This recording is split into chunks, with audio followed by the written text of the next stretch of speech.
Hello बच्चों, very very good morning to all of you. तो कैसे हैं आप लोग? बहुत अच्छे हैं। तो आज एक नया अध्याय आप लोग को नए तरीके से शुरुआत किया जा रहा है। जैसे बहुत सारे कंपटीशन का हम लोगों ने प्रिपरेशन किया, बहुत सारे टॉपिक हम लोगों ने पढ़ा, वैसे ही आज से हम लोग अब चैप्टर वाइज पढ़ेंगे। एक एक चैप्टर जो है हम लोग पढ़ेंगे और वहाँ से स्टार्ट करते हैं। तो आज हमारा केमिस्ट्री का क्लास 9th, थोड़ा सा पार्ट आपको 7 का भी, 7, 9th और 11th का जो बेसिकली पार्ट एक चैप्टर हमारा आता है, बहुत ही इम्पोर्टेंट चैप्टर है जिसका नाम है एटम। क्या नाम है? एटम है। तो क्लास 11th का एटम नंबर चैप्टर जो है, एटम जिस चैप्टर में हम लोग को एटॉमिक स्ट्रक्चर चैप्टर का नाम है, उसका शुरुआत कर रहे हैं। तो पहले हम आप लोगों के सामने एटॉमिक स्ट्रक्चर में क्या सब पढ़ना है, कैसे पढ़ेंगे हम लोग, क्या तरीका होगा पढ़ने का, वो आप लोग को बताते हैं। कंटिन्यू हमारे साथ बने रहेंगे। तो बेटा बहुत यूनिक स्टाइल से इसको हम पढ़ाने जा रहे हैं। 1, 2, 3 लेक्चर आप आराम से देखिए, आपको कैसा लगता है, क्या लगता है, फिर आप रिफरेंस करके बताइएगा, हमको कमेंट करके बताइएगा कि कैसा जा रहा है लेक्चर। तो आपका पहला कंटेंट आपका इसमें दिया गया है। पहला टॉपिक जो हमारा था इसमें आपका कंटेंट लिखा हुआ है। ये कंटेंट आपका लिखा हुआ है कि हम लोग को एटॉमिक स्ट्रक्चर में पढ़ना क्या सब है। तो इसमें जो हमें पढ़ना है, पहले बेटा हम पढ़ेंगे इंट्रोडक्शन ऑफ एटम, परमाणु क्या होता है उसका परिचय लेंगे। तो फर्स्ट टाइम जब हमारी किसी से मुलाकात होती है तो वहाँ पर इंट्रोडक्शन लिया जाता है। इंट्रोडक्शन में नाम छोड़ के दूसरा कोई भी चीज़ नहीं पूछा जाता है। आपका क्या नाम हुआ, आपके पिताजी का क्या नाम हुआ, आपके गांव का नाम क्या है, ठीक है, आप किस क्लास तक पढ़े हुए हैं, किस स्कूल से पढ़े हैं, ठीक है। तो उसमें केवल नाम का चर्चा होता है। आधार कार्ड, पैन कार्ड, ये सब क्या करता है? ये आपका परिचय पत्र है जो केवल नाम बताता है। क्या बताता है? नाम बताते हो। तो फर्स्ट टाइम में हम लोग एटम से इंट्रोड्यूस होंगे कि एटम क्या होता है। आप लोग जानते होंगे, नो डाउट कि नहीं जानते होंगे। उसका दूसरा टॉपिक हमारा होगा एटॉमिक मॉडल, जिसको परमाणविक प्रारूप कहा जाता है। बहुत सारे मॉडल है, डाल्टन का मॉडल हो गया, थॉमसन का मॉडल हो गया, उसके बाद आपको रदरफोर्ड का मॉडल हो गया, उसके बाद प्लैंक का क्वांटम थ्योरी हो गया, मैक्सवेल का क्लासिकल थ्योरी हो गया। ऐसे ही आपको बहुत सारे इसमें और भी, हाइजेनबर्ग का अनसर्टेनिटी प्रिंसिपल हो गया, नील बोर का मॉडल हो गया। सब पढ़ेंगे एक एक करके। और तीसरा पॉइंट ये होगा हमारा कि इस चैप्टर से संबंधित कुछ आपको टर्म्स होंगे, छोटे छोटे पद होंगे, जैसे एटॉमिक नंबर हो गया, परमाणु संख्या हो गया, मास नंबर हो गया, भार संख्या, आइसोटॉप समस्थानिक हो गए, आइसो बार हो गए, आइसो इलेक्ट्रॉनिक हो गए, आइसोस्टर्स हो गया, आइसो डायोफॉर्स हो गए। ऐसे बहुत सारे टर्म, आइसो न्यूट्रॉनिक हो गए, आइसोटोन्स हो गए, ठीक है। ये सब टर्म एक एक करके हम पढ़ेंगे। देन आफ्टर आगे चलेंगे। तब आपका बोर्स का एटॉमिक मॉडल पढ़ने से पहले क्या सब खोज हो चुका था, इलेक्ट्रोमैग्नेटिक वेव, ये सब के विषय में पढ़ेंगे। और उसके बाद हम लोग प्लैंक्स का क्वांटम थ्योरी पढ़ेंगे, प्लैंक का क्वांटम प्रमेय। उसके बाद हमारा डिस्क्रिप्शन जो होगा बोर एटॉमिक मॉडल का, उसके विषय में जानेंगे, विस्तृत जानकारी होगा, ठीक है। नेक्स्ट उसके बाद हम लोग स्पेक्ट्रम पढ़ेंगे, वर्णपट क्या होता है। उसके बाद डी ब्रॉगली कॉन्सेप्ट के विषय में जानेंगे। उसके बाद हाइजेनबर्ग का अनसर्टेनिटी प्रिंसिपल जो होगा, हाइजेनबर्ग के अनिश्चितता के सिद्धांत को जानेंगे। तब आपका क्वांटम नंबर आएगा, 4 प्रकार का होता है, एक एक करके उसको पढ़ेंगे। और एट लास्ट हम लोग जो इलेक्ट्रॉन को सब ऑर्बिट में कैसे भरा जाता है, उसको भी 4 लॉ दिया गया था, 4 नियम होता है, वो अलग अलग रूल होते हैं, उसके हिसाब से उसको पढ़ेंगे। और देन आफ्टर एट लास्ट हमारा अंतिम टॉपिक होगा प्रॉब्लम्स में सब टाइप के प्रॉब्लम। हालांकि टॉपिक वाइज तो प्रॉब्लम करेंगे ही, चैप्टर ख़त्म करने के बाद भी हम लोग बहुत सारे प्रॉब्लम्स को करेंगे। जैसे आपका कॉन्सेप्टुअल क्वेश्चन जो कॉन्सेप्ट पर आधारित होगा, प्रीवियस ईयर का क्वेश्चन अभी तक जो इससे पहले पूछा गया क्वेश्चन है, ठीक है, आईआईटी जेईई में हो गया, नीट में हो गया, और भी ओलंपियाड, एनटीएससी, केवीपीवाई, जितने भी कंपटीशन में क्वेश्चन पूछे होंगे एक एक करके चुन चुन के क्वेश्चन हम आपके पास लाएंगे और एक एक क्वेश्चन को सॉल्व करके बताएंगे और उस टाइप का क्वेश्चन आपसे भी सॉल्व करवाएंगे। अब analytical problem a certain reason का, तो ये हमारा कुछ टॉपिक होगा जिसको हम लोग कवर करेंगे इस पूरे चैप्टर के दौरान। तो कैसे कैसे किया जाएगा वो हमारे साथ आप बनेंगे तब आपको पता चलेगा कि कैसे कैसे किया जाएगा, ठीक है। तो चैप्टर को स्टार्ट किया जाए। बहुत ही खूबसूरत टॉपिक है हमारे पास, एटम, नाम ही है एटॉमिक स्ट्रक्चर। हम लोग इसमें किसको स्टार्ट करेंगे, तो एटम को स्टार्ट करने जा रहे हैं। अब बेटा आप तुमसे कोई पूछ दे कि एटम क्या होता है, तो दो ग्रीक वर्ड से बना हुआ है, ए प्लस टॉम होता है। नहीं, टॉम मतलब होता है खिलौना, टॉम मतलब टॉमी वाई खिलौना होता है ना। तो एटम जो है वो आपका ग्रीक वर्ड है। ये क्या है, ग्रीक वर्ड है। ध्यान से देखिएगा, ये क्या है आपको, ग्रीक वर्ड है। ये आपको ग्रीक वर्ड है, एटम आपका ग्रीक वर्ड है, ठीक है। और इसका मतलब जो होता है, इसका मतलब ग्रीक वर्ड है, इसका मतलब होता है indivisible. Indivisible, Greek word which means indivisible, यानी जिसको विभाजित नहीं किया जा सकता है। मैं आपको एटम के विषय में बताता हूँ। एटम का मतलब होता है परमाणु। इट मीन्स कि दुनिया का कोई भी चीज़, जैसे हमारा बॉडी बिल्डिंग ब्लॉक जो होता है यानी बॉडी बिल्डिंग यूनिट जो होता है, जैसे हमारा बॉडी का निर्माण सेल से हुआ है, structural and functional unit of our life is cell, ठीक है। हमारे शरीर का संरचनात्मक इकाई जो होता है, ठीक है, स्ट्रक्चरल और क्रियात्मक इकाई, यानी संरचनात्मक और क्रियात्मक इकाई क्या होता है, कोशिका होता है। इसी से हमारे शरीर का निर्माण भी हुआ है, हमारे शरीर के संरचना को भी दिया है कौन, कोशिका दिया है, सेल दिया है। और ये फंक्शन भी हमारे बॉडी के जितने भी क्रियाकलाप है उसको भी कोशिका ही पूरा करता है। तो कोई भी सब्सटेंस, हमारे यूनिवर्स का कोई भी सब्सटेंस, आपको कुछ भी जो दिखाई देता है वो सारे के सारे आपको सॉलिड फॉर्म में हो, लिक्विड फॉर्म में हो, गैसियस फॉर्म में हो, प्लाज्मा के फॉर्म में हो, बॉस आइंस्टीन कंडेंसी के फॉर्म में हो, या फिर आयंस के फॉर्म हो, ठीक है, किसी भी फॉर्म में कुछ भी आप देखते हैं तो वो सारा किससे बना होता है, एटम से बना होता है। वो किससे बना होता है, बिल्कुल आपको एटम से बना होता है। वो किसे, परमाणु से बना होता है। आपको एटम के विषय में हम बताएं तो हम एटम का प्रॉपर शेप, साइज, ये सब भी ढंग से अभी तक जो है ढंग से उसके शेप साइज के विषय में हम नहीं बता सकते हैं। आप लोग भी जानते होंगे, परफेक्ट और एग्जैक्ट शेप हम नहीं जानते हैं उसका क्या होगा नहीं होगा। लेकिन मैं आपको सिंपली ये समझा सकता हूँ कि आपको अगर कोई पूछ दे कि एटम क्या होगा, तो अकॉर्डिंग टू दिस आप बता सकते हैं कि जैसे मान लो दुनिया का सब चीज़, जैसे हमारे सामने बेटा ये पेपर है, ठीक है।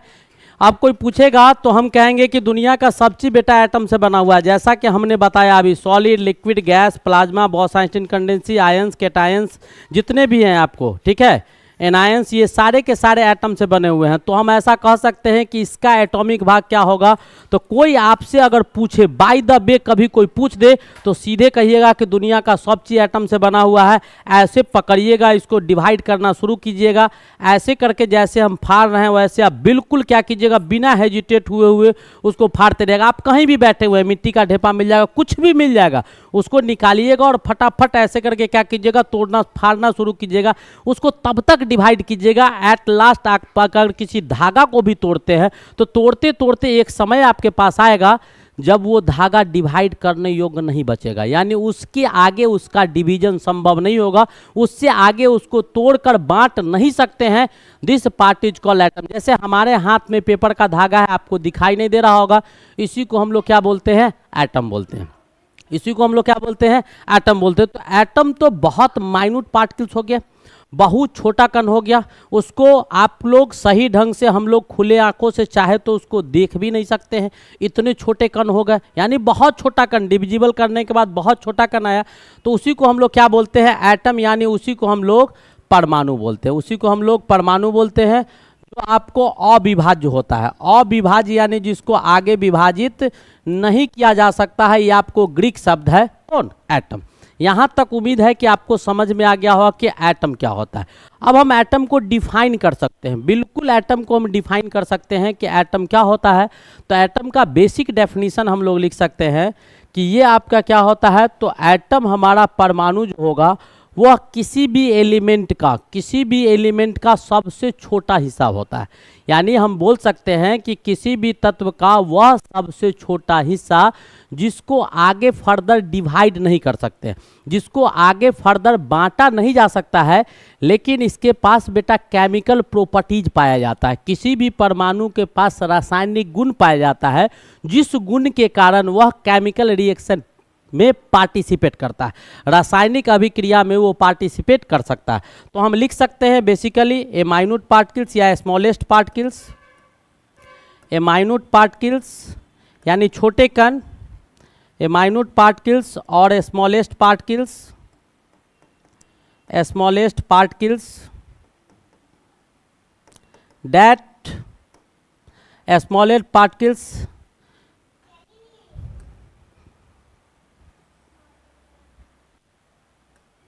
पार्टिकल्स नहीं लिखो, पार्ट ऑफ एलिमेंट कर दो, और smallest part of an element which can not further be divided, which can not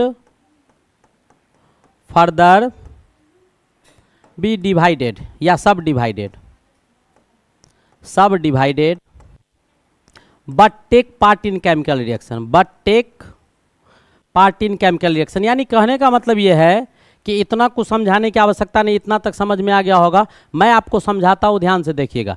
atom बेटा एलिमेंट का सबसे स्मॉलेस्ट पार्टिकल्स होता है, सबसे स्मॉलेस्ट पार्टिकल होता है, यानी सबसे सूक्ष्मतम कण होता है, सबसे छोटा कण। किसी भी तत्व का सबसे छोटा कण जो होगा ना वो आपको एटम होगा, यानी स्मॉलेस्ट पार्टिकल्स हो गया, बिल्कुल स्मॉलेस्ट हो गया। इसको माइन्यूट पार्टिकल्स भी बोल सकते हैं।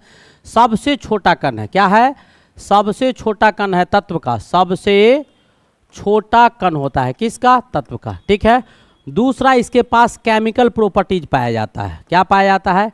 केमिकल प्रॉपर्टीज पाए जाते हैं। इसके पास क्या पाए जाते हैं? तो रासायनिक गुण पाए जाते हैं। किसके पास? एटम के पास रासायनिक गुण पाए जाते हैं। इसके पास क्या पाया जाएगा? रासायनिक गुण पाया जाएगा। दूसरा नंबर पॉइंट था।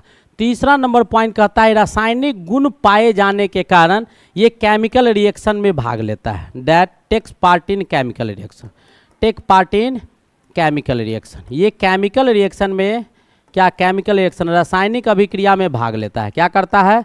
रासायनिक अभिक्रिया में भाग लेता है। एटम क्या करता है? रासायनिक अभिक्रिया में भाग लेता है। किसके कारण? कोई पूछेगा कि एटम रासायनिक अभिक्रिया में क्यों भाग लेता है, तो सिंपल जवाब दीजिएगा कि एटम के पास केमिकल प्रॉपर्टीज पाया जाता है जो केमिकल रिएक्शन के लिए बहुत इंपॉर्टेंट होता है, इसलिए ये केमिकल रिएक्शन में भाग लेता है, जिसको फर्दर सब डिवाइड नहीं कर सकते हैं। फर्दर नॉट सब डिवाइडेड, यानी आगे इसको बांट नहीं सकते हैं, आगे इसको हम चाह के भी विभाजित नहीं कर सकते। फर्दर नॉट सब डिवाइडेड, इसे आगे बांटा नहीं जा सकता है, इसे आगे विभाजित नहीं किया जा सकता है, आगे विभाजित नहीं किया जा सकता है, नहीं किया जा सकता है। इसको आगे हम चाह के भी क्या कर सकते हैं? नहीं बांट सकते हैं। तो ये पॉइंट हो गया। ये सब पॉइंट आपको एटम के विषय में। एटम बेटा फ्री स्टेट में नहीं पाया जाता है। फ्री स्टेट में in nature does not exist in free state in nature, doesn't exist in free state in nature. हमारे प्रकृति में मुक्त अवस्था में, प्रकृति में मुक्त अवस्था में नहीं पाया जाता है, मुक्त अवस्था में नहीं पाया जाता है। फ्री स्टेट में आपका एटम नहीं पाया जाता। तो ये तो आपका हो गया एटम, जो बहुत छोटे पार्ट होते हैं। मैंने कुछ पॉइंट आपको बताया कि ये स्मॉलेस्ट पार्टिकल्स होता है, किसी भी तत्व का बहुत छोटा भाग होता है, इसके पास केमिकल प्रॉपर्टीज पाए जाते हैं, ठीक है। इसका क्या, ये केमिकल प्रॉपर्टीज होने के कारण ये रासायनिक अभिक्रिया में आपका भाग लेता है। That takes part in chemical reaction. इसका आगे विभाजन संभव नहीं होता है, सबसे छोटा पार्टिकल्स होता है, आगे चाह के भी इसको हम लोग तोड़ नहीं सकते हैं। और मैंने बताया कि ये फ्री स्टेट में नहीं पाया जाता है, फ्री स्टेट में नहीं पाया जाता। तो जितने भी एलिमेंट होते हैं सबके एटम्स होंगे, हाइड्रोजन का एटम होगा, ऑक्सीजन का एटम होगा, नहीं लिथियम का होगा, सोडियम का होगा, पोटेशियम का होगा, आयरन का, फास्फोरस का, क्लोरीन का, सिलिकॉन का, आर्गन का, जितने भी एलिमेंट है सबका सिंपलेस्ट फॉर्म जो होगा वो आपका एटम होगा। सिंपलेस्ट फॉर्म जो होगा वो क्या होगा, एटम होगा। अब इसके बाद जब ये इतना छोटा पार्टिकल्स है तो इसके बाद भी हम जानते हैं कि हम एक चीज जानते हैं कि आखिर ये एटम छोटा पार्टिकल्स है, तो बहुत वैज्ञानिकों ने सब में दिमाग लगाया कि अगर ये छोटा पार्टिकल्स है तो ये बना हुआ किससे है। एटम, आखिर एटम का फॉर्मेशन, परमाणु का निर्माण हुआ है तो कैसे हुआ है। तो परमाणु का निर्माण बेटा छोटे छोटे, अब मान लो कि एटम इतना छोटा है तो वो जिससे बना होगा वो कितने छोटे होंगे। तो बहुत सारे रिसर्च करने के बाद ये पता चला, बहुत सारे रिसर्च हुए, इसके बीच में आपके रिसर्च होने शुरू हुए। रिसर्च में आपका क्या हुआ था, एक दौर था, मैं आपको पढ़ाऊंगा वो सब चीज़ पर भी पहुंचेंगे तो वहाँ चर्चा करेंगे।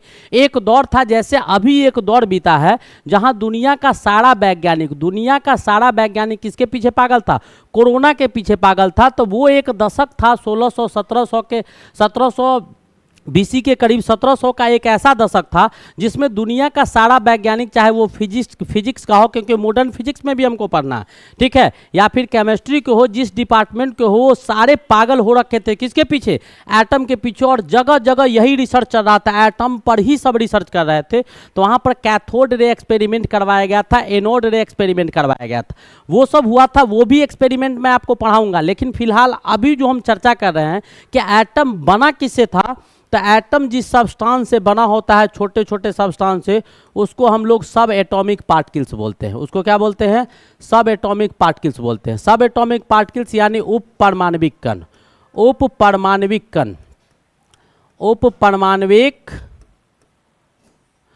परमाणविक कण यानी छोटे छोटे कण से जिससे बना होता है उसको उप परमाणविक कण बोलते हैं। अभी तक टिल नाउ, अभी तक जो है हम लोग अभी तक 37 यानी 37 सब एटॉमिक पार्टिकल्स को जान चुके हैं।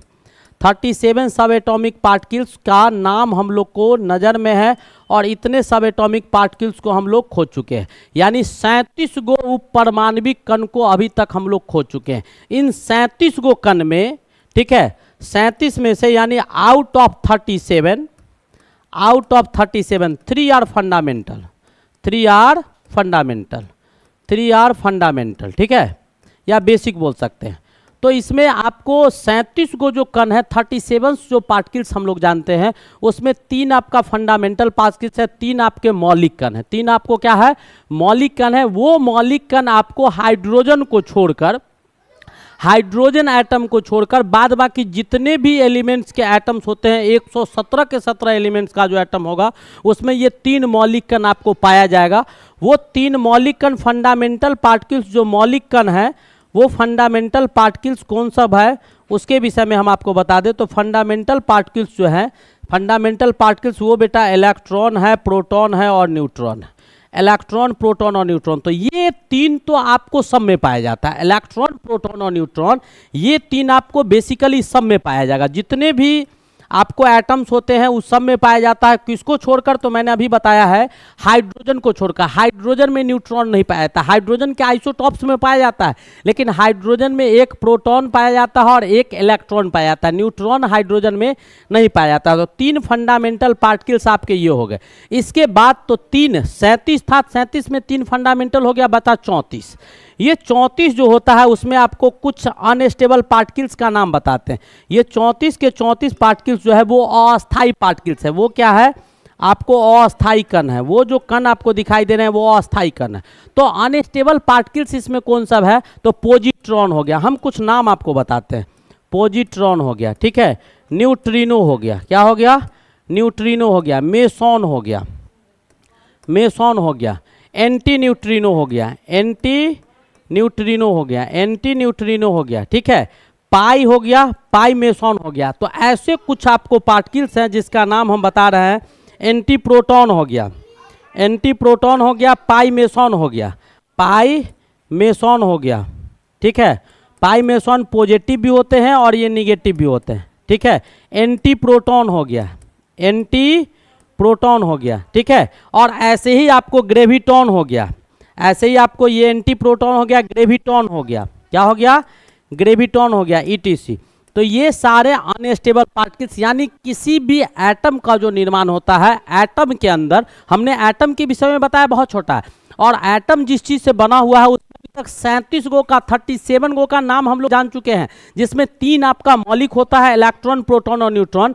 अदरवाइज जो पार्टिकल्स आपको इसमें होते हैं वो आपको पॉजिट्रॉन होगा, न्यूट्रिनो हो गया, मेसॉन हो गया, एंटी न्यूट्रिनो हो गया, pi meson, positive, negative, anti proton, graviton, ये सब आपको अनस्टेबल पार्टिकल्स होते हैं, और भी इसमें पार्टिकल्स पाए जाते हैं। तो लगभग आपको पता चल गया होगा कि सब एटॉमिक पार्टिकल्स क्या होते हैं, वो आपको समझ में आ गया होगा। पॉजिट्रॉन लिखे, न्यूट्रिनो लिखे, मेसॉन लिखे, एंटी न्यूट्रिनो लिखे, पाई मेसॉन, पॉजिटिव, नेगेटिव, सारा का कहानी हम लोगों ने देख लिया, ठीक है।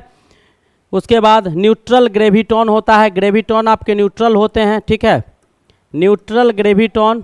तो ये सारे पार्टिकल्स आपको एटम्स में पाए जाते हैं। इन सभी पार्टिकल्स की मदद से, जो बोर्ड पर दिखाई दे रहा है, इन सभी पार्टिकल्स की मदद से बेटा क्या बना हुआ है, इन सभी पार्टिकल्स की मदद से ही किसी भी एटम का निर्माण हुआ। और भी छोटे छोटे पार्टिकल्स हैं जहाँ तक हम लोग अभी तक नहीं पहुँच पाए हैं। यहाँ तक समझ में आ रहा है? कहीं से कोई प्रॉब्लम हो, हम बहुत यूनिक तरीका आपको हम बता रहे हैं। अभी इस पूरे लेक्चर को जाने दीजिए, तब आपको समझ में आएगा। हमने पहले भी कहा था आपको कि तरीका चेंज करके लाएंगे। हिंदी इंग्लिश वाले एक बार और मैं कह देता हूं कि मैं स्टेट लेवल के बोर्ड के लिए इस टॉपिक को पढ़ा रहा हूँ। किसी भी स्टेट के बच्चे हो वो आसानी से देख सकते हैं। जो कंबाइंड टॉपिक होगा साथ पढ़ाऊंगा, जो अलग टॉपिक होगा उसको, जो बचा हुआ होगा, जैसे यूपी बोर्ड का अलग हो जाएगा तो उसको हम अलग पढ़ा देंगे, जो टॉपिक अलग होगा उसको हम अलग से पढ़ा देंगे। सीबीएसई बोर्ड वाले के लिए इंग्लिश टू इंग्लिश आएगा, और हिंदी वाले घबराइएगा नहीं, आपको टोटल का टोटल वर्जन यही चीज़ हम हिंदी में भी पढ़ाएंगे, बिल्कुल हिंदी में पढ़ाएंगे, कहीं से कोई दिक्कत नहीं। आप लोग बिल्कुल बने रहिए। आज इंग्लिश का लेक्चर दे रहे हैं, देन आफ्टर आपका हिंदी का आएगा, नो डाउट, ठीक है। तो ये आपका इसका कहानी था। अब हम लोग थोड़ा सा जानकारी ले लेते हैं इलेक्ट्रॉन, प्रोटॉन और न्यूट्रॉन के विषय में। तो इलेक्ट्रॉन, प्रोटॉन और न्यूट्रॉन जो मौलिक कण है, इसके विषय में जानना बहुत जरूरी है। तो इलेक्ट्रॉन का जब हम चर्चा करते हैं, इलेक्ट्रॉन का जब हम चर्चा करेंगे तो इलेक्ट्रॉन बेटा निगेटिवली चार्ज पार्टिकल्स होता है।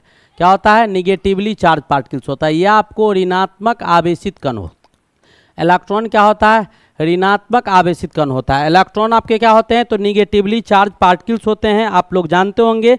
इस पर जो एब्सोल्यूट चार्ज पाया जाता है, जो ये आपका हिंदी घबराइएगा ना, हम सब चीज़ बोल रहे हैं। निगेटिवली चार्ज पार्टिकल्स यानी ऋणात्मक आवेशित कण होता है। दूसरा, इस पर जो एब्सोल्यूट चार्ज पाया जाएगा एक इलेक्ट्रॉन पर, वो निश्चित आवेश कितने पाए जाते हैं किसी भी इलेक्ट्रॉन पर, तो वो आप लोग को पता होगा -1.602 इंटू 10⁻⁻19 कूलम। और इसी का वैल्यू लिख सकते हैं -4.8 इंटू 10⁻10 ESU। ESU का मतलब होता है इलेक्ट्रोस्टैटिक यूनिट। इलेक्ट्रोस्टेट में जिस यूनिट का इस्तेमाल करते हैं, इलेक्ट्रोस्टैटिक यूनिट। इलेक्ट्रोस्टैटिक यूनिट यानी इलेक्ट्रो मतलब क्या? इलेक्ट्रिक चार्ज, स्टैटिक मतलब क्या? स्थिर, ठीक है। तो ESU आपका इलेक्ट्रोस्टैटिक यूनिट में आपका -4.8 इंटू 10⁻10 ESU होता है। और ये और इलेक्ट्रॉन पर ये, और कूलम में क्या? -1.602 इंटू 10⁻19 कूलम। ये आपको इलेक्ट्रॉन पर चार्ज पाए जाते हैं। इस पर जो रिलेटिव चार्ज पाया जाता है, जिसको हम लोग सापेक्षिक आवेश बोलते हैं, सापेक्षिक आवेश जिसको कहा जाता है, रिलेटिव चार्ज जो होगा वो आपका इलेक्ट्रॉन का रिलेटिव चार्ज बेटा -1 होता है। इलेक्ट्रॉन का रिलेटिव चार्ज क्या होता है? -1 होता है। इसके जो एब्सोल्यूट मास होते हैं, इसका जो एब्सोल्यूट मास होगा, यानी इलेक्ट्रॉन का जो मास होगा वो आप लोग जानते होंगे कितना? 9.1 इंटू 10⁻28 ग्राम, या फिर इसी को केजी में लिखिएगा तो 9.1 इंटू 10⁻31 केजी। आपका क्या होता है? मास होता है। किसका? किसी भी इलेक्ट्रॉन का जो मास होता है वो आपको 9.1 इंटू 10⁻28 ग्राम और 9.1 इंटू 10⁻31 केजी के बराबर होता है। ये आपका इलेक्ट्रॉन का क्या होता है? मास होता है। बिल्कुल आपको समझ में आ रहा होगा कि कितना होता है। रिलेटिव मास जो इलेक्ट्रॉन का होगा, AMU में जब इसके मास को लिखिएगा, AMU में रिलेटिव मास जो होगा, ये एब्सोल्यूट मास था, तो रिलेटिव मास जो होगा किसका? इलेक्ट्रॉन का, वो आपको रिलेटिव मास इलेक्ट्रॉन का लगभग लगभग आपको रिलेटिव मास जो इलेक्ट्रॉन का होगा वो 0.00055 AMU होता है। 0.00055 AMU atomic mass unit. AMU का मतलब क्या? Atomic mass unit. और ये लगभग ऑलमोस्ट जो होगा वो आपको 0 के बराबर होगा। कितना के बराबर होगा? 0 के बराबर। तो मास जो रिलेटिव मास आएगा, रिलेटिव चार्ज भी हमने बताया है, सापेक्षिक आवेश, तो सापेक्षिक भार जो होगा एटम का वो इलेक्ट्रॉन का वो आपको 0.005 के बराबर 55 के बराबर यानी 0.00055 AMU के बराबर होगा। ये लगभग आपको किसके बराबर होता है? 0 के बराबर होता है। और ये मास जो होता है वह किसी भी हाइड्रोजन एटम का, हाइड्रोजन एटम क्या या फिर आपको एक प्रोटॉन का जो मास होता है उसका कितना? 1/1837 part of 1/1837 part of weight of hydrogen atom, part of weight of hydrogen atom. Hydrogen परमाणु जो होगा उसका कितना भार? हाइड्रोजन परमाणु के भार का 1/1837 गुना भाग जो होता है वो रिलेटिव मास किसका होता है? किसी भी इलेक्ट्रॉन का होता है। किसका होता है? किसी भी इलेक्ट्रॉन का है। तो ये इलेक्ट्रॉन से संबंधित कुछ पॉइंट हम आपको बता रहे हैं। अब बेटा इलेक्ट्रॉन को रिप्रेजेंट कैसे करते हैं? सिंबल क्या लिखते हैं? इलेक्ट्रॉन को चिन्हित कैसे करेंगे उसके विषय में जानेंगे कि इलेक्ट्रॉन को हम लोग कैसे कैसे चिन्हित कर सकते हैं। तो उसका कहानी बताते हैं कि सिंबल जो इलेक्ट्रॉन का होगा वो बेटा E होगा, 0 होगा और -1 होगा। या इसी को कहीं कहीं केमिकल रिएक्शन में हम लिखते हैं बीटा का प्रयोग करते हुए, देखिएगा हम करते हैं बराबर। तो ये आपका 0 होगा -1, बीटा से कर सकते हैं या स्मॉल ई से कर सकते हैं। ऊपर मास नीचे चार्ज, तो AMU रिलेटिव मास लगभग 0 के बराबर, चार्ज लगभग -1 के बराबर है। तो ये दोनों में हम रिलेटिव चार्ज और रिलेटिव मास लिखे हैं क्योंकि मास ऊपर होता है, चार्ज आपका नीचे होता है। तो ये इलेक्ट्रॉन का सिंबल हो गया जिससे हम रिप्रेजेंट करते हैं। चार्ज जो इलेक्ट्रॉन पर पाया जाता है, जो इलेक्ट्रॉन पर हम चार्ज बताए हैं, कितना इलेक्ट्रॉन पर जो चार्ज बताए हैं माइनस में 1.602 इंटू 10⁻⁻19 कूलम में, इसको कैलकुलेट किया था AR Millikan. Calculated by AR Millikan. किसके द्वारा कैलकुलेट किया गया था? AR मैलिकॉन के द्वारा कैलकुलेट किया गया था बाय वाइल्ड ड्रॉप एक्सपेरिमेंट। वो क्या करवाया था? वाइल्ड ड्रॉप एक्सपेरिमेंट करवाया था, जिसको हम लोग इलेक्ट्रोमैग्नेटिज्म में बहुत अच्छी तरह से समझ सकते हैं। ठीक है, वाइल्ड ड्रॉप एक्सपेरिमेंट के द्वारा इसको प्राप्त किया गया था। AR मैलिकॉन ने इसको निकाला था। ठीक है, कि इतना चार्ज जो इलेक्ट्रॉन पर पाया जाता है वह AR मैलिकॉन के द्वारा वाइल्ड ड्रॉप एक्सपेरिमेंट से निकाला गया था। ये भी आप लोग को अच्छी तरह से समझ में आ गया होगा। नेक्स्ट पॉइंट हमारा कहता है कि चार्ज जो इलेक्ट्रॉन का मास, जो इलेक्ट्रॉन का मास अपॉन चार्ज रेशियो जो था, तो ये इसके बाद E/m का जो रेशियो बताया, E/m का मास अपॉन चार्ज का रेशियो। अब जरा ध्यान से सुनिएगा हमारी बातों को। हमको मास नहीं पता था, कि मास क्या होता है, या हमको चार्ज नहीं पता था। लेकिन उससे पहले मास भी नहीं पता था, चार्ज भी, यानी कोई एक हमको पता था, दूसरा हमको नहीं पता था। लेकिन दूसरा नहीं पता है, फिर भी E/m का जो रेशियो है, तो इलेक्ट्रॉनिक चार्ज इसका कितना हो गया? 1.602। अभी तो हम जान रहे हैं तो आपके सामने लिख रहे हैं, उस समय नहीं जानकारी था। और मास कितना हो गया था? 9.11 इंटू 10⁻⁻31 kg हो गया। अब इसका मास अपॉन चार्ज रेशियो जो निकालने का काम किया था वो आपको कौन किया था? तो J.J. थॉमसन। E/m का मान, E/m का जो रेशियो निकाला था वो बेटा J.J. थॉमसन निकाला था। और J.J. थॉमसन इलेक्ट्रॉन का खोज भी किया है। कैसे? तो वो हम कैथोड रे और एनोड रे एक्सपेरिमेंट जब पढ़ाएंगे, दोनों एक्सपेरिमेंट हम पढ़ाएंगे, करके दिखाएंगे, तो वहाँ पर बताएंगे कि कैथोड रे क्या होता है, उसके क्या प्रॉपर्टीज होते हैं, कैसे खोजा था वो, वहाँ डिस्चार्ज ट्यूब का कहानी हम वहाँ पढ़ाएंगे। ठीक है, तो ये जान लीजिए कि J.J. थॉमसन ने E/m का वैल्यू निकाला और E/m का वैल्यू निकाल के दिया कि E/m का वैल्यू क्या होता है। तो उसका कहानी जरा जान ले। ग्राम है, इसको सॉल्व किया, इसको आप काट कूट करके सॉल्व कीजिएगा तो -1.76 इंटू 10⁻, ऊपर चला जाएगा तो +8 कूलम पर ग्राम। तो ये रेशियो आपको निकाल को दिया। तो मान लीजिए कि एक चीज़ हमको पता था, मान लेते हैं, एज्यूम कर लेते हैं कि हमको चार्ज पता था, मास नहीं पता था। हमको मास नहीं पता था तो E अपॉन m का रेशियो पता चल गया, चार्ज पता है तो E अपॉन m बराबर इतना लिख देंगे तो मास नहीं निकल जाएगा। बहुत इंपॉर्टेंट कैलकुलेशन था उस समय का, बहुत ही जबरदस्त और इंपॉर्टेंट कैलकुलेशन था जिस समय इसको दिया था। आज आपको लग रहा होगा बहुत आसान है, लेकिन उस समय उतना आसान नहीं था जितना आप समझ रहे हैं। चलिए नेक्स्ट आगे बढ़े। यह आपका इलेक्ट्रॉन का कहानी था। किसका कहानी था?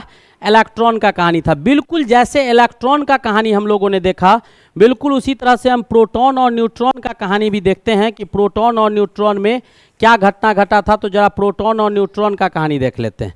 किसका कहानी देख लेते हैं? प्रोटॉन और न्यूट्रॉन का कहानी देख लेते हैं, फिर हम आगे बढ़ते हैं। ठीक है, तो प्रोटॉन और न्यूट्रॉन का कहानी देखते हैं।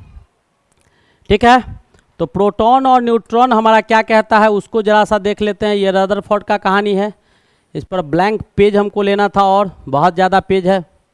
अब इसके बाद हमारे पास क्या टॉपिक होगा वो देख लेंगे। अब देखिए हमारे पास क्या है कहानी वो देखिएगा। अब दूसरा कहानी है कि इलेक्ट्रॉन को तो हमने खोज लिया, इलेक्ट्रॉन को क्या किया? खोज लिया। अब हमको खोजना किसको है? तो प्रोटॉन को। तो दूसरा हमारा फंडामेंटल पार्टिकल्स क्या था? तो वो प्रोटॉन था। दूसरा फंडामेंटल पार्टिकल्स हमारे क्या थे? प्रोटॉन थे। दूसरा फंडामेंटल पार्टिकल्स प्रोटॉन है। इसके विषय में जानते हैं कि प्रोटॉन क्या है। तो प्रोटॉन बेटा पहला पॉइंट तो ये जान लो कि ये पॉजिटिवली चार्ज पार्टिकल्स होता है, यानी ये धनावेशित कण होता है। आपको पॉजिटिवली चार्ज पार्टिकल्स कौन हो गया? प्रोटॉन हो गया। ठीक है, इसके बाद जैसे हम इलेक्ट्रॉन के विषय में जाने, सारा कहानी प्रोटॉन में भी पाया जाता है। तो प्रोटॉन का जो आप चार्ज लिखिएगा प्रोटॉन का, तो इसके भी एब्सोल्यूट चार्ज होते हैं, रिलेटिव चार्ज होते हैं।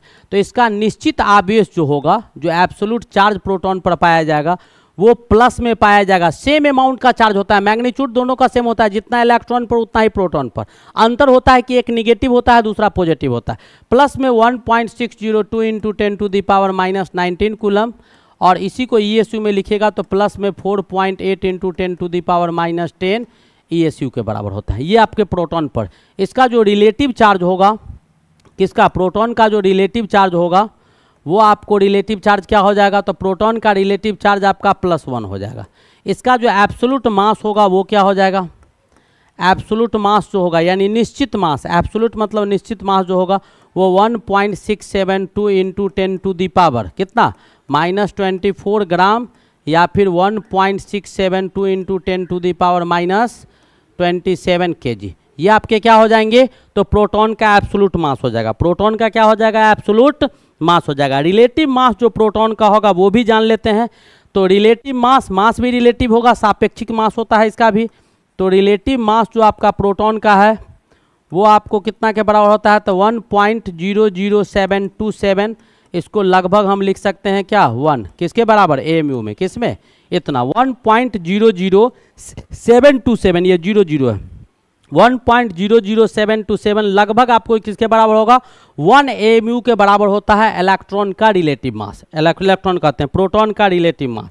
ठीक है, सिंबल इसको रिप्रेजेंट कैसे करते हैं तो इसके सिंबल को भी जान लेते हैं। तो इसको किस चिन्ह से सूचित किया जाता है? तो सिंबल इसका बेटा P होता है, यहाँ पर +1 और ऊपर में 1 लिखेंगे, या इसी को हम लोग हाइड्रोजन +1 और 1 इससे रिप्रेजेंट करते हैं। और इसको खोजने का काम कौन किया था? तो इसको बेटा खोजा था 2 आदमी। इसको खोजने का काम 2 आदमी किया था। एक आपको अर्नस्ट रदरफोर्ड, इसको खोजने का काम कौन किया था? Ernst Rutherford. और दूसरे आपको जो वैज्ञानिक थे जो इरविन गोल्डस्टीन थे, इरविन गोल्डस्टीन थे जिन्होंने इसको खोजा था। तो इरविन गोल्डस्टीन और अर्नस्ट रदरफोर्ड दोनों मिलकर खोजा था, लेकिन इसका नाम जो प्रोटॉन रखा था एट लास्ट बाद में सेम प्रयोग जो करवा रहे थे अल्फा एक्सपेरिमेंट, जिसमें आपको ये पता चला कि न्यूक्लियस का खोज हुआ था और तब पता चला कि इसमें प्रोटॉन पाया जा रहा है, पॉजिटिवली चार्ज पार्टिकल्स पाया जाता है। उसका नाम उस समय प्रोटॉन नहीं रखा गया था। जैसे इलेक्ट्रॉन का नाम इलेक्ट्रॉन नहीं रखा गया था, निगेटिव चार्ज होने के कारण उसका नाम निगाट्रॉन रखा गया था, जिसको बाद में स्टोनो ने उसका नाम निगाट्रॉन से चेंज करके क्या रख दिया? न्यूट्रॉन रख दिया। न्यूट्रॉन कहते हैं, निगाट्रॉन से चेंज करके इलेक्ट्रॉन नाम रख दिया था। तो यहाँ पर भी जब दोनों आदमी प्रयोग करवा रहे थे तो वहाँ पर ये पता चला था कि न्यूक्लियस के अंदर जो होता है एक पॉजिटिवली चार्ज पार्टिकल्स पाया जाता है, ठीक है, लेकिन उसका नाम उस समय प्रोटॉन नहीं रखा था। बाद में रदरफोर्ड क्या किया था, उसका नाम क्या रखा था, प्रोटॉन रखा था, ठीक है। तो ये आपको समझ में आ गया होगा दोनों का नाम। अगर ऑप्शन में दोनों का नाम कहीं देता है तो आप अर्न्स्ट रदरफोर्ड को टिक कीजिएगा, ठीक है। अगर एगो नाम कहीं देता है, दोनों में से कोई एक नाम किसी क्वेश्चन के ऑप्शन में आता है तो उसी को टिक कीजिएगा, जो दोनों में से जो नाम होगा, ठीक है। तो ये कहानी आपको प्रोटॉन के थे, जैसा कि हमने बताया, आपको समझ में आ गया होगा। अब आगे का कहानी हमारा तीसरा क्या है, तो तीसरा कहानी है हमारा क्या, न्यूट्रॉन। तीसरा कहानी क्या है, न्यूट्रॉन। तो इलेक्ट्रॉन प्रोटॉन तो जान ली, अब तीसरा कहानी न्यूट्रॉन को देखते हैं। तो न्यूट्रॉन क्या होता है, तो न्यूट्रॉन बेटा न्यूट्रल पार्टिकल्स होता है। कैसा पार्टिकल्स होता है, न्यूट्रल पार्टिकल्स। इस पर कोई आवेश नहीं होता है, कोई चार्ज इस पर नहीं होता है, इस पर कोई भी चार्ज नहीं होता है। यानी ये बना हुआ किससे होता है, तो made up of electron and proton, made up of electron and proton. Electron और प्रोटॉन की मदद से ये बना होता है। लेकिन न्यूट्रॉन के पास मास होता है, चार्ज तो नहीं होता है, लेकिन इसके पास मास होता है जो इलेक्ट्रॉन और प्रोटॉन दोनों से ज़्यादा होता है। मास इसका जो होगा वो दोनों से ज़्यादा होगा। मास कितना ज़्यादा होगा, क्या होगा, तो इसके जो एब्सोल्यूट मास होंगे, किसके, एक बात आप जान लीजिए कि पहले इलेक्ट्रॉन का खोज हुआ, देन आफ्टर प्रोटॉन का खोज हुआ। प्रोटॉन के खोज के बाद 28 साल बाद, यानी 28 years after discovery of proton, पहले तो इलेक्ट्रॉन खोजा गया, इलेक्ट्रॉन के जस्ट बाद आपका प्रोटॉन भी खोज लिया गया था, लेकिन उसके डिस्कवरी के 28 साल के बाद न्यूट्रॉन का खोज हुआ था, क्योंकि ये न्यूट्रल पार्टिकल था, किसी को डिस्टर्ब नहीं कर रहा था। जब किसी को कोई डिस्टर्ब नहीं करेगा तो उसके पीछे क्यों पड़ेगा लोग, इसीलिए इसका खोज लेट हुआ था। अब कहता है इसका जो एब्सोल्यूट चार्ज होगा वो आपको किसके बराबर होंगे, तो 1.745 इंटू 10 टू दी पावर, लगभग 1.745 into 10 to the power -24 gram, या फिर 1.745 into 10 to the power -27 kg। ये आपको मास पाया जाता है किस पर, प्रोटॉन पर यही मास पाया जाता है 1.675 लगभग। बहुत सारे बुक में देखिएगा तो 1.749 भी लिखता है, 749 भी लिखता है, 1.6 छूट गया, 1.67,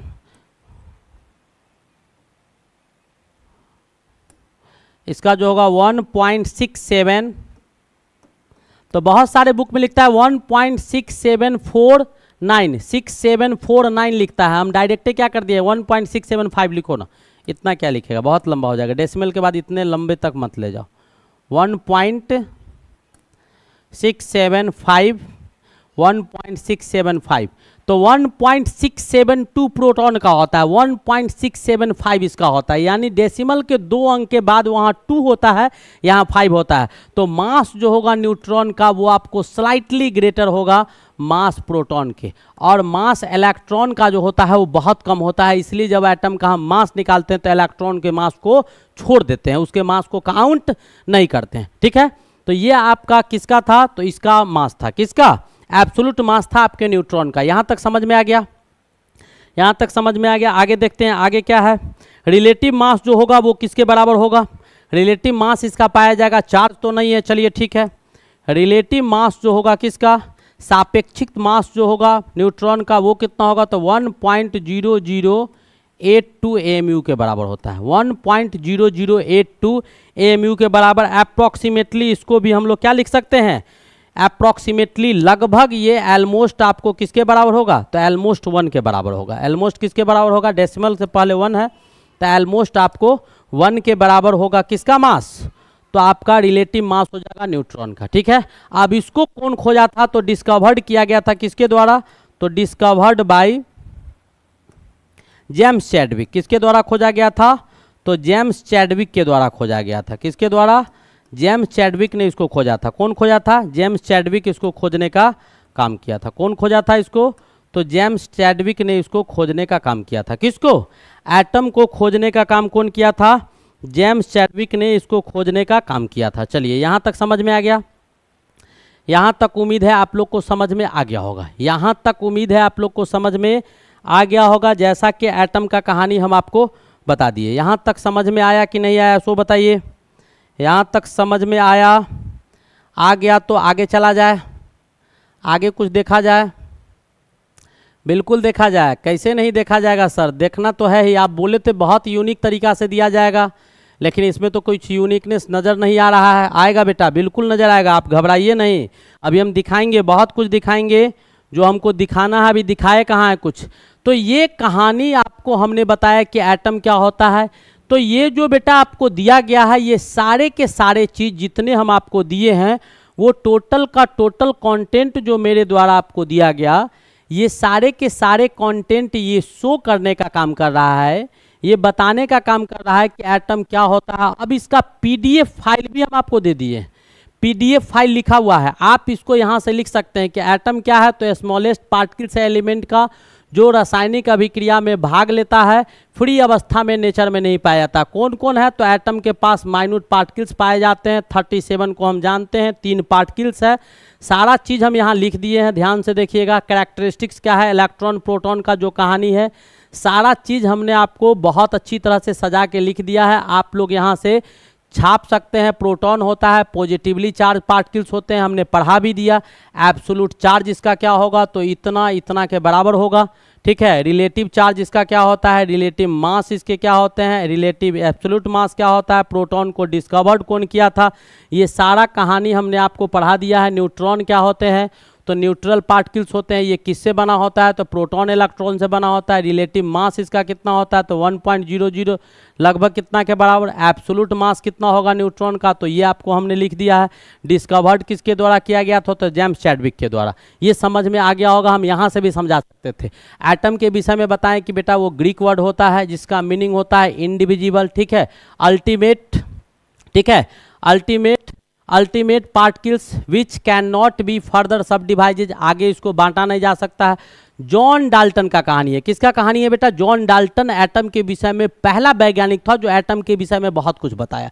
जॉन डाल्टन क्या बताया है, क्या समझाया, वो हम जरा आपको समझाते हैं और उसको एक्सप्लेन करेंगे एज ए प्रैक्टिकल। देखिएगा ध्यान से, क्या कहता है कि John Dalton considered that all matter was composed of smallest individual particles called atom. John Dalton ने एटम को डिवाइड किया कि दुनिया का जो भी सब्सटेंस आपको दिखाई देता है, दुनिया के जितने भी सब्सटेंस है, चाहे वो किसी भी स्टेट में पाया गया हो, मैंने शुरू में भी डिफाइन करके बताया था और अभी भी बताते हैं कि एटम बेटा ग्रीक वर्ड से बना हुआ है। आपको मैं ये तोड़ के दिखा दूं कि ये ए प्लस टॉम से बना हुआ है। ए का मतलब यहाँ पर होगा नन और टॉम का मतलब होता है डिविजिबल, यानी जो नन डिविजिबल हो, जिसको आगे फर्दर डिवाइड नहीं किया जा सके, आगे बांटा नहीं जा सके। जॉन डाल्टन ने बताया कि ऑलमोस्ट ऑल मैटर, जितने भी मैटर्स होते हैं वो सारे के सारे मैटर्स, जितने भी मैटर्स होते हैं वो सारे के सारे मैटर्स छोटे छोटे पार्टिकल्स को कंपोज करके, छोटे छोटे पार्टिकल्स को आपस में कंबाइन करके बनाए जाते हैं। और जिस छोटे पार्टिकल्स से मैटर का निर्माण होता है, सब्सटेंस का निर्माण होता है, ऑब्जेक्ट का निर्माण होता है, बॉडी का निर्माण होता है, चाहे वो किसी भी स्टेट में पाया जाता हो, solid, liquid, gas, plasma, Bose, Einstein, condensate, ions, cations, वो सारे के सारे जिससे बने होते हैं छोटे कण से, उसी को परमाणु कहा जाता है। ऐसा जॉन डाल्टन ने बताया। डाल्टन एक थ्योरी भी दिया, डाल्टन थ्योरी दिया जिसमें 5 कंडीशन, 5 कुछ बताया एटम के विषय में। क्या बताया डाल्टन से एटॉमिक थ्योरी क्या कहता है, बेस्ड ऑन, पहला चीज तो ये बताया डाल्टन का जो एटॉमिक थ्योरी था वो 5 लॉ होता है। आपको केमिस्ट्री में केमिकल रिएक्शन का न्यूक्लियर केमिस्ट्री को छोड़ के, न्यूक्लियर रिएक्शन को छोड़ के, न्यूक्लियर केमिस्ट्री को छोड़ के 5 लॉ होता है, जिसको 5, 6, 7 तरीका से हम पढ़ाते हैं। Law of conservation of mass जो एंटोनी लेवोसियर के द्वारा दिया गया था, law of definite proportional, law of multiple proportional, law of reciprocal proportional, Gay Lussac's law और एवोगाड्रोज लॉ। तो ये सारे लॉ है। तो जो डाल्टन का नियम था वो किस पर आधारित था, तो द्रव्यमान के संरक्षण का नियम और लॉ ऑफ डेफिनिट प्रोपोर्शनल का नियम। द्रव्यमान के संरक्षण का नियम एंटोनी लेवोसियर दिया था और लॉ ऑफ डेफिनिट प्रोपोर्शनल का नियम खुद डाल्टन देने वाला था, ठीक है। अब कहता है कुछ फीचर्स बताया, कौन बताया, कुछ थ्योरी में बताया कि एवरी एलिमेंट, यानी प्रत्येक एलिमेंट जो होते हैं वो आपको एक एक्सट्रीमली स्मॉलेस्ट पार्टिकल्स, अभी बताएं कि जब हम तोड़ेंगे किसी भी पार्टिकल्स को, प्रत्येक एलिमेंट्स का अपना एक पार्टिकल्स होता है। तो जितने भी तत्व होते हैं, जो 118 तत्व हम लोग जानते हैं, 118 एलिमेंट जानते हैं, वो आपको छोटे छोटे पार्टिकल्स पार्टिकल से बना होता है जिसको एटम बोलते हैं, पहला चीज। दूसरा कहता है कि atoms of a particular element are like but differ from atoms of the other element. यानी हाइड्रोजन का 1,00,000 एटम ले लो, हाइड्रोजन एलिमेंट का 1,00,000 एटम ले लो, बिल्कुल एक दूसरे से सिमिलर होगा, कहीं से 0.01% भी डिफरेंसेज होने की संभावना नहीं बनती है। जब उतना ले लीजिएगा तो सेम एलिमेंट के कितने भी एटम्स लिए जाएं वो हमेशा एक जैसा होता है, कहीं से कोई डिफरेंस नहीं होगा। लेकिन दूसरा जैसे हाइड्रोजन का ले लो और ऑक्सीजन का ले लो, तो ऑक्सीजन का एटम बिल्कुल डिफर होगा हाइड्रोजन से, ऑक्सीजन का एटम बिल्कुल डिफर होगा आपको मान लो 2 सोडियम से, ऑक्सीजन का एटम बिल्कुल डिफर होगा किससे, क्लोरीन से, ऑक्सीजन का एटम बिल्कुल डिफर होगा किससे, नाइट्रोजन से। लेकिन ऑक्सीजन का एटम दूसरे ऑक्सीजन एटम से हमेशा सिमिलर होते हैं, उसमें बिल्कुल डिफरेंसेज नहीं होता है। ऐसा बताने का काम कौन किया था, तो ऐसा डाल्टन ने बताया। तीसरा पॉइंट क्या बताया Dalton, atoms of each element is an ultimate particles and it has characteristics mass but structureless। Dalton ने बताया कि एटम आपका अल्टीमेट पार्टिकल्स होता है किसी भी एलिमेंट का, किसी भी एलिमेंट का जो एटम ले, जैसे हाइड्रोजन ले लिए तो हाइड्रोजन का एक एटम ले लिए तो वो बेटा अल्टीमेट पार्टिकल्स यानी अद्वितीय कण होता है। अद्वितीय कण होता है वो किसी से नहीं मिलेगा, वो बिल्कुल सबसे अलग होगा। जैसे हम कहते हैं कि इस पृथ्वी पर जितने भी जीव हैं या जो भी मनुष्य आया है सब अपने आप में यूनिक होता है, सब अपने आप में अल्टीमेट होता है, उसको दूसरे से कंपेयर मत करो, सब अपने आप में यूनिक होता है। किसी में कुछ अच्छाई है तो किसी में कुछ बुराई, लेकिन सब अपने आप में क्या है, यूनिक है। तो बिल्कुल एलिमेंट के जो एटम्स होंगे, किसी भी एलिमेंट का जो एटम होगा वो अपने आप में यूनिक होता है, अल्टीमेट होता है। ऐसा हम नहीं कर रहे हैं, ऐसा डाल्टन ने कहा था और बताया कि उसके कैरेक्टरिस्टिक्स मास होते हैं, उसका कुछ अपना एक भार होता है, द्रव्यमान होता है, वो उसका संरचना नहीं होता है। हमने स्ट्रक्चर का शुरू में भी चर्चा किया था कि अभी तक डेफिनिट स्ट्रक्चर एटम का क्या होगा उसके विषय में हम लोग नहीं जानते। नेक्स्ट पॉइंट आगे क्या कहता है उसको समझिए। क्या कहता है कि atoms are indestructible, they can neither be created nor be destroyed. मैंने पहले ही पढ़ा है इनडिस्ट्रक्टेबल यानी क्या, उसको कुछ भी नहीं कर सकते हैं, वो जिस अवस्था में जैसे है वैसे ही रहेगा, उसको हम कुछ कर नहीं सकते हैं। तो कहता है कि परमाणु जो होते हैं इनडिस्ट्रक्टेबल होता है, उसको नहीं क्रिएट किया जा सकता है, परमाणु को नहीं उत्सर्जित किया जाता है और नहीं उसका विनाश होता है। ऐसा पॉइंट हम नहीं कह रहे, ऐसा आपको डाल्टन ने बताया था। नेक्स्ट कहता है, पांचवा पॉइंट क्या कहता है, atoms of elements take part in chemical reactions to form molecules. क्या कहता है, एलिमेंट का जो एटम होगा यानी जो एलिमेंट्स होंगे उसके जो एटम्स होंगे वो रासायनिक अभिक्रिया में भाग लेगा, रासायनिक अभिक्रिया में भाग लेगा और भाग लेने के बाद किसका निर्माण करेगा, तो मॉलिक्यूल्स का निर्माण करता है, अणु का फॉर्मेशन करता है। अब कुछ इंपॉर्टेंट की पॉइंट्स आपको बताए गए हैं। Particles carry negative charge were called negatrons. मैंने पहले भी बताया है कि वैसे पार्टिकल जिस पर निगेटिव चार्ज पाया जाता है या निगेटिव आवेश को ढोने का काम करता है, निगेटिव चार्ज को ढोने का काम करता है, उसको हम लोग निगाट्रॉन्स बोलते हैं। जैसा कि थॉमसन ने कहा था, थॉमसन जे थॉमसन जो इलेक्ट्रॉन का खोज किया, तो जे थॉमसन उसका नाम निगाट्रॉन रखा था। क्या रखा था, निगाट्रॉन। कैसे खोज किया वो हम पढ़ाएंगे। कैथोड रे और एनोड रे एक्सपेरिमेंट जो डिस्चार्ज ट्यूब एक्सपेरिमेंट है, हम बार बार बोल रहे हैं कि एक एक चीज तोड़ तोड़ के समझाएंगे तुम लोग को कैसे क्या हुआ था। तो थॉमसन जो इलेक्ट्रॉन को खोजा और थॉमसन बताया कि कोई भी पार्टिकल्स जो निगेटिव चार्ज को ढोने का काम करता है उसको निगाट्रॉन बोला और उसके नाम को चेंज, निगाट्रॉन को न्यूट्रॉन में चेंज करने का काम कौन किया था, तो एस्टो ने किया था। थॉमसन ने इसका नाम निगाट्रॉन रखा और उसी का नाम इलेक्ट्रॉन कौन रख दिया, एस्टोने ने रख दिया। अब कहता है कि मास ऑफ द प्रोटॉन यानी मास जो प्रोटॉन का निकाला गया था वो कैसे निकाला गया, तो मास चार्ज ऑफ इलेक्ट्रॉन बट्टा ई अपॉन एम। यानी मास हमको नहीं पता था, हमने शुरू में बताया था कि बेटा बहुत जबरदस्त चीज था। जिस समय थॉमसन ने ई अपॉन एम का रेशियो बताया 1.76 गुने 10⁸ कूलम पर ग्राम, वो उस समय का बहुत ही जबरदस्त एक्सपेरिमेंट का रिजल्ट था, बहुत ही यूनिक रिजल्ट था, जैसा हम लोग आकलन नहीं कर सकते। अभी हम लोग जान रहे हैं, तब चार्ज तो पता था लेकिन मास नहीं पता था। तो क्या किया, हम वहां पर भी समझाए थे, ई का मान हमको पता था कि इलेक्ट्रॉन का चार्ज पता था 1.609 × 10⁻⁻19 कूलम, और ई अपॉन एम का वैल्यू हमको पता था। कौन निकाल के दिया था, थॉमसन निकाल के दिया था। जे थॉमसन निकाला था क्या, 1.76 × 10⁸ कूलम पर ग्राम। ठीक है, अब इसको क्या किया गया, इसको इससे भाग दे दिया गया।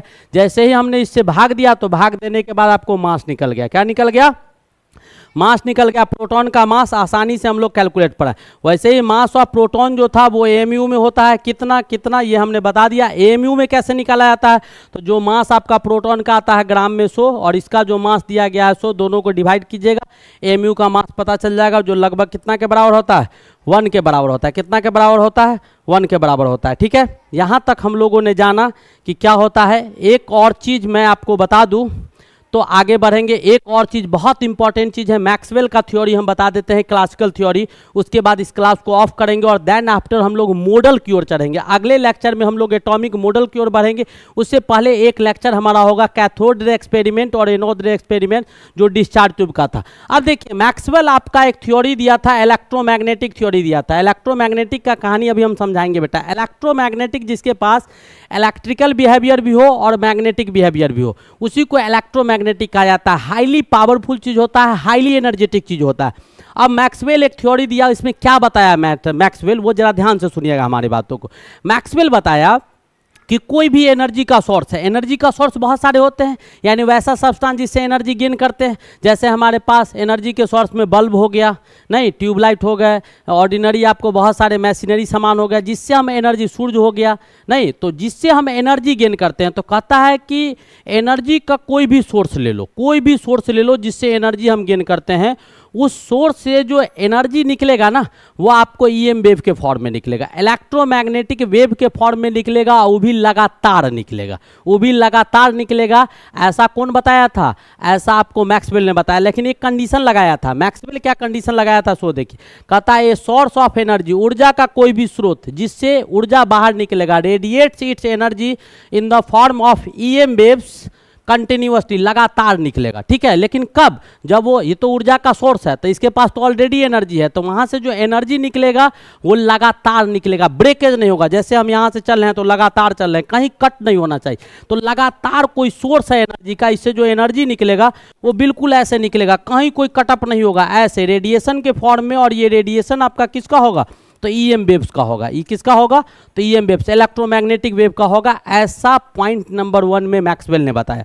दूसरा पॉइंट बताया कि कोई भी चार्ज पार्टिकल्स होता है, जैसे हम किसी बॉडी को चार्ज कर देते हैं, तो जब वो चार्ज पार्टिकल्स एक्सेलरेट करेगा, यानी उसमें जब मोशन आ जाएगा, तो चार्ज पार्टिकल्स जब एक्सेलरेट करेगा, नहीं करेगा तब नहीं, जब चार्ज पार्टिकल एक्सेलरेट करेगा तो वो भी एनर्जी को रेडिएट करेगा, वहां से भी एनर्जी बाहर निकलेंगे, एनर्जी इमिट्स करेगा, वो भी किस फॉर्म में करेगा, तो इलेक्ट्रोमैग्नेटिक वेव के फॉर्म में करेगा और लगातार करेगा। क्या है, तो कोई चार्ज पार्टिकल्स हो, वो जो मोशन में हो वो भी रेडिएट्स करता है इलेक्ट्रिकल एनर्जी को, किस फॉर्म में, तो in the form of electromagnetic wave continuously. और तीसरा चीज कहा कि अगर कोई मैग्नेट दिया हुआ हो, अगर कोई चुंबक दिया हुआ, पहला तो सोर्स का कहानी बता दिया, दूसरा आपका चार्ज पार्टिकल्स यानी जिसमें इलेक्ट्रिक चार्ज होगा वो बता दिया, और तीसरा मैग्नेटिक पार्टिकल्स पर कहा कि जो मैग्नेटिक पार्टिकल्स होते हैं, जो मैग्नेट होता है वो भी अगर टू एंड फ्रो मोशन में होगा, टू एंड फ्रो मोशन मतलब पेंडुलम वाला, ऐसे ऐसे ऐसे ऐसे, तो टू एंड फ्रो मोशन में होगा, वो भी एनर्जी को रेडिएट करेगा, किस फॉर्म में,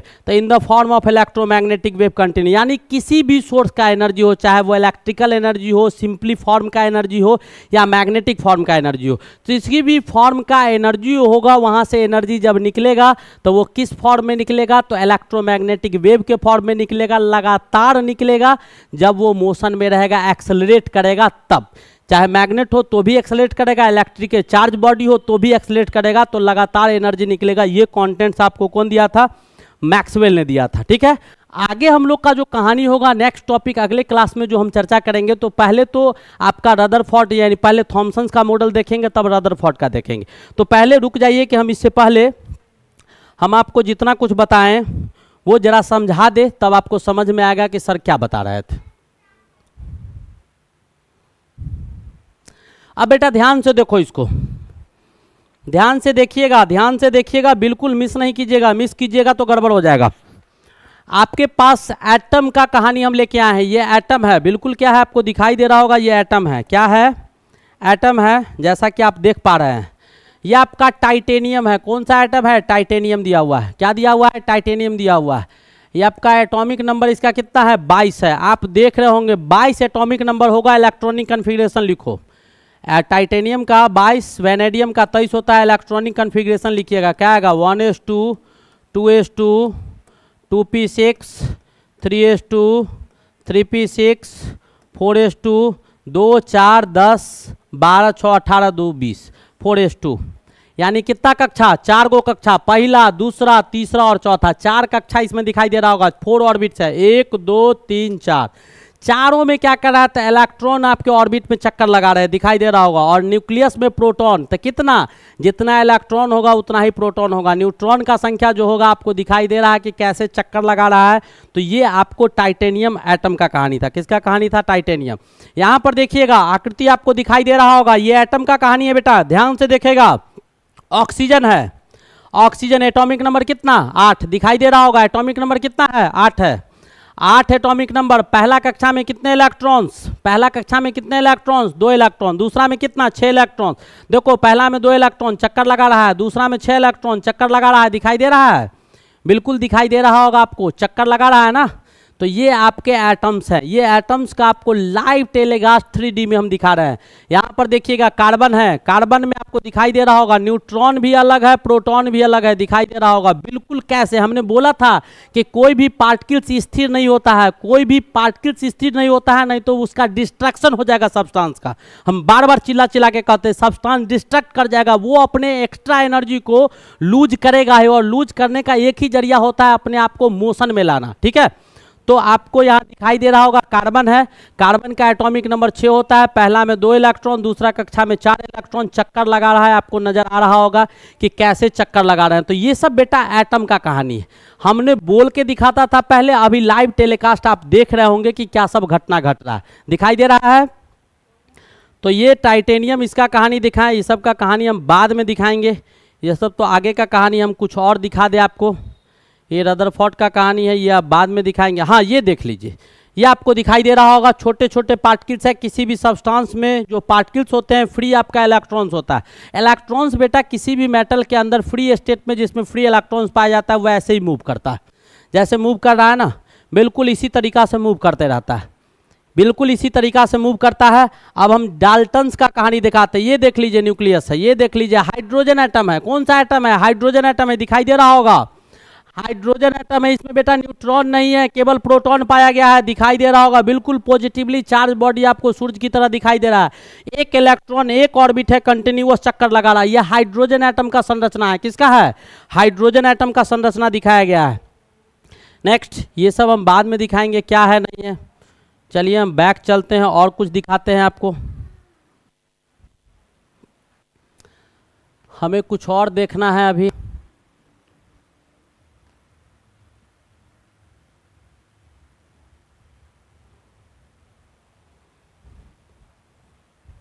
हाँ देखिए डाल्टन का कहानी, अभी अभी मैंने बताया था कि डाल्टन बताया था कि एक एटम, किसी भी एलिमेंट का एक एटम जो होगा उस एलिमेंट्स के बाद बाकी लाखों एटम्स ले लीजिएगा तो उससे बिल्कुल अलग नहीं होता है, लेकिन दूसरे एटम से बिल्कुल अलग होता है। और छोटे छोटे एटम्स जब आपस में टकराते हैं, कंबाइन करते हैं, तो किसी मॉलिक्यूल्स का निर्माण होता है। ध्यान से देखिएगा, हमने यहाँ दिखाया है आपको, ये हाइड्रोजन एटम है, ध्यान से देखो, ये बेटा हाइड्रोजन एटम है। First atom is hydrogen atom, there are 2 hydrogen atoms. कितने हाइड्रोजन एटम्स हो गए, 2 हो गए। दोनों में कोई अंतर झलक रहा है, देखो कहीं से कोई अंतर है नहीं है। तीसरा एटम आपके पास आ रहा है, किसका, ऑक्सीजन का एटम है। 2 हाइड्रोजन 1 ऑक्सीजन मिला था, क्या बन गया, वाटर मॉलिक्यूल्स बन गया। ये दोनों बिल्कुल सेम है, ये दोनों इससे क्या है, बिल्कुल डिफर है, बिल्कुल डिफर है। तो डाल्टन ने बताया था कि एक किसी भी एलिमेंट्स के जितने भी एटम्स होते हैं वो आपस में बिल्कुल सेम होते हैं, कहीं से कोई डिफरेंस नहीं होता और दूसरे से बिल्कुल अलग होता है। इसके अपने कैरेक्टरिस्टिक्स मास होते हैं, दिखाई दे रहा होगा, स्ट्रक्चरलेस है। वैसे इसमें कुछ संरचना बता दिया गया है, आप गौर से देखिए ना, आप गौर से देखिए, इसको हम गौर से दिखाते हैं। डाल्टन्स का कहानी है, ये है एक बॉन्ड बना रहा है, यानी एक छत्ता का जो कड़ी होता है एक कड़ी दिखाई दे रहा है, ठीक है। दूसरा हाइड्रोजन है, दोनों में कोई अंतर नजर आ रहा है, कोई अंतर, सेम एलिमेंट का एटम है, लेकिन देखिए इधर से आ रहा है। अब इसको क्या करेगा, इसको फंसा लेगा और इसको फंसा लेगा, बिल्कुल ये अलग है ऑक्सीजन का। तो यही काम डाल्टन ने बताया था, यही कहानी कौन बताया, डाल्टन बताया। समझ में आया। और गौर से देखिए, ये हाइड्रोजन एटम है, ध्यान से देखिएगा, ये हाइड्रोजन एटम है, एक बॉन्ड बनाता है, एक ही वैलेंसी होती है इसकी, एक बॉन्ड बना रहा है, दोनों सेम है, कहीं से कोई डिफरेंसेस नहीं होगा। ऑक्सीजन आ रहा है, देखिए इसको हम रोके हुए, ऑक्सीजन आया, यहाँ से वैलेंसी 2 होती है। अब दोनों क्या करेगा, ये इसमें फंसा देगा, इसमें फंसा देगा, क्या बन गया, वाटर बन गया। क्या बन गया, वाटर बन गया। ऐसे आपको H2O, उसी का सूत्र होता है ना। अभी और कुछ दिखाते हैं, ध्यान से देखिए। यह हाइड्रोजन एटम का कहानी आपने पहले आपको दिखा दिया। ये स्ट्रक्चर ऑफ एटम है, किसी भी एटम का स्ट्रक्चर जो होता है ऐसे इसके ऑर्बिट होते हैं। ऑर्बिट में ये किसका कहानी होगा दिखाई दे रहा होगा, 3 इलेक्ट्रॉन है, लिथियम का कहानी होगा बेटा, लिथियम का कहानी। हमने इससे और बेहतर डायग्राम लिया है, उससे दिखाते हैं। लिथियम एटम है, दिखाई दे रहा होगा, बिल्कुल सेम चीज अभी जो हम कह रहे थे, बोले थे कि बहुत बेहतर डायग्राम लिए हैं एक, वहां से हम आपको दिखाएंगे तो समझ में आएगा। ध्यान से देखिएगा, ये आपके प्रोटॉन्स है, जो आपको ये दिखाई दे रहा है ये प्रोटॉन्स है बेटा, ये पीला कलर का जो दिखाई दे रहा है ये आपके प्रोटॉन्स है। 3 प्रोटॉन है, 3 गो प्रोटॉन आपको एग्जैक्टली दिखाई दे रहा होगा न्यूक्लियस में। 3 न्यूट्रॉन आपके होते हैं, तीनों का तीनों न्यूट्रॉन आपको दिखाई दे रहे होंगे कहाँ, न्यूक्लियस के अंदर 3 ही न्यूट्रॉन्स है, 3 ही न्यूट्रॉन्स होता है वो आपको दिखा। न्यूट्रॉन्स कितने हैं लिथियम में, 4 है, 4 दिखाई दे रहा होगा, 2 और 2 4, ठीक है, 2 और 2 4। इलेक्ट्रॉन्स कितने होते हैं, तो 3 इलेक्ट्रॉन्स होते हैं। लिथियम एटम है, 3 इलेक्ट्रॉन्स, पहला में 2 गो, पहला कक्षा में 2 इलेक्ट्रॉन, 2 से ज्यादा हो भी नहीं सकता है क्योंकि केवल उसमें s सब ऑर्बिट पाया जाता है, p नहीं होता है, ठीक है। तो 2 इलेक्ट्रॉन्स इसमें चक्कर लगा रहा है, 1 इलेक्ट्रॉन ऊपर चक्कर लगा रहा है, दिखाई दे रहा है, ये लिथियम एटम था। तो मैंने एटम का कहानी एग्जैक्टली आपको बहुत अच्छी तरह से एक्सप्लेन करके बताया कि एटम का क्या संरचना। देखिए स्थिर कुछ नहीं होता है, स्थिर कुछ भी नहीं होता है, जैसा आप जानते हैं, इसको बिल्कुल दिमाग से निकाल दीजिए कि क्या होता है। ये इलेक्ट्रिक फील्ड का कहानी, इसका कहानी हम बाद में देखेंगे, ये भी कहानी हम बाद में समझेंगे। हाँ, ईएम वेव्स का कहानी हम बता रहे थे। आज हमने ईएम वेव्स का चर्चा किया है कि इलेक्ट्रोमैग्नेटिक वेव के फॉर्म में मैक्सवेल ने बताया था कि कोई भी सोर्स से एनर्जी जो बाहर निकलता है वो हमेशा ईएम वेव से बाहर निकलता है, ईएम वेव के फॉर्म में बाहर निकलता है और कंटिन्यूअसली निकलता है। अगर बॉडी इलेक्ट्रिकली चार्ज होगा तब मोशन में होगा, तब निकलेगा। सोर्स से तो ऐसे ही निकलता है, जो एनर्जी का स्रोत है वो तो अपने एनर्जी देते रहता है। और जब मैग्नेट होगा तो वो टू एंड फ्रो मोशन में, यानी एक्सेलरेशन होना चाहिए, एक्सेलरेट करेगा तब। ध्यान से देखिएगा, ये इलेक्ट्रोमैग्नेटिक वेव है। इलेक्ट्रोमैग्नेटिक वेव में आपको दिखाई दे रहा होगा ये मैग्नेटिक फील्ड है, ये इलेक्ट्रिक फील्ड, दोनों एक दूसरे के परपेंडिकुलर होते हैं। इलेक्ट्रोमैग्नेटिक वेव में इलेक्ट्रिक फील्ड और मैग्नेटिक फील्ड एक दूसरे के परपेंडिकुलर होते हैं। यहाँ आपको ध्यान से दिखाई दे रहा होगा, ये आपको इलेक्ट्रोमैग्नेटिक वेव है, ऐसे ही चलता है और ये कंटिन्यूअस इलेक्ट्रोमैग्नेटिक वेव है।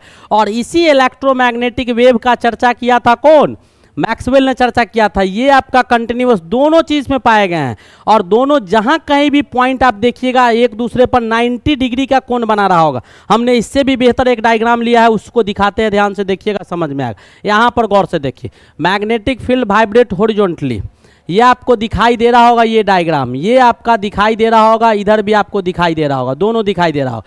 मैग्नेटिक फील्ड वाइब्रेट हॉरिजॉन्टली, यानी मैग्नेटिक फील्ड आपको ऐसे वाइब्रेट करता है, मैग्नेटिक फील्ड ऐसे वाइब्रेट करता है, इलेक्ट्रिक फील्ड ऐसे वाइब्रेट करता है। तो मैग्नेटिक फील्ड ऐसे चला, इलेक्ट्रिक फील्ड ऐसे चला, इलेक्ट्रिक फील्ड ऐसे वाइब्रेट कर रहा, मैग्नेटिक फील्ड ऐसे कर रहा, तो दोनों एक दूसरे के परपेंडिकुलर हुआ या नहीं हुआ। तो जब इलेक्ट्रोमैग्नेटिक वेव होगा तो इलेक्ट्रोमैग्नेटिक वेव में इलेक्ट्रिक बिहेवियर भी पाया जाएगा और मैग्नेटिक बिहेवियर पाया जाएगा। तो इलेक्ट्रिक बिहेवियर जब पाया जाएगा तो वो इलेक्ट्रिक फील्ड क्रिएट करेगा। तो जो इलेक्ट्रिक फील्ड इसमें क्रिएट करेगा तो वो इलेक्ट्रिक फील्ड आपको ऐसे वाइब्रेट करेगा, ऐसे, यानी नॉर्मली अपवर्ड एंड डाउनवर्ड। और जो मैग्नेटिक फील्ड होगा वो हॉरिजॉन्टली वेरीफाई करेगा, ऐसे ऐसे। दोनों एक दूसरे के क्या होते हैं, हमेशा परपेंडिकुलर होते हैं। ये दिमाग में रख लीजिएगा। डायरेक्शन ऑफ वेव ट्रेवल कैसे करता है, इलेक्ट्रिक फील्ड आपको वाइब्रेट वर्टिकली। इसमें जो आपको ग्रीन कलर से दिखाया गया है, जो ग्रीन कलर से दिखाया गया है वो किसका कहानी है, तो वो इलेक्ट्रिक फील्ड का है। और जो आपको रेड कलर से दिखाया गया है वो किसका कहानी है, जो रेड कलर से दिखाया गया है वो कहानी आपको मैग्नेटिक फील्ड का दिखाया गया है। उम्मीद है आपको समझ में आ गया होगा, समझ में क्या हो गया होगा, आ गया होगा। ये भी आपको एटम है बेटा, लिथियम का ही एटम है। कौन सा एटम है, लिथियम एटम ही आपको दिया गया है। कौन सा एटम दिया गया है, तो ये भी आपको लिथियम एटम दिए गए हैं। लिथियम एटम है, 3 गो इलेक्ट्रॉन कैसे चक्कर लगा रहा है वो आपको समझ में आ रहा होगा, बिल्कुल समझ में आ रहा होगा। ये कहानी अभी हमको नहीं जानना है, तो आप लोगों ने देखा, मैंने दिखाया आपको, बहुत खूबसूरत खूबसूरत तस्वीर दिखाया आपको और बहुत कुछ आपको बताया कि क्या होता है। ऐसे ही जब हम आगे प्रयोग पढ़ेंगे तो बहुत कुछ सीखने की कोशिश करेंगे। तब तक के लिए आज का लेक्चर को हम लोग क्या करते हैं, यहीं पर हम लोग स्टॉप करते हैं। यहाँ तक समझ में आ गया होगा, इसको पढ़िए, कैसा क्या लगता है हमको कमेंट करके बताइए। और ये सिलसिला आपको कंटिन्यू चलता रहेगा, ध्यान लगा के पढ़ते रहिएगा, हंसते खेलते मुस्कुराते रहिए। तब तक के लिए best of luck, thank you, wait for the next lecture.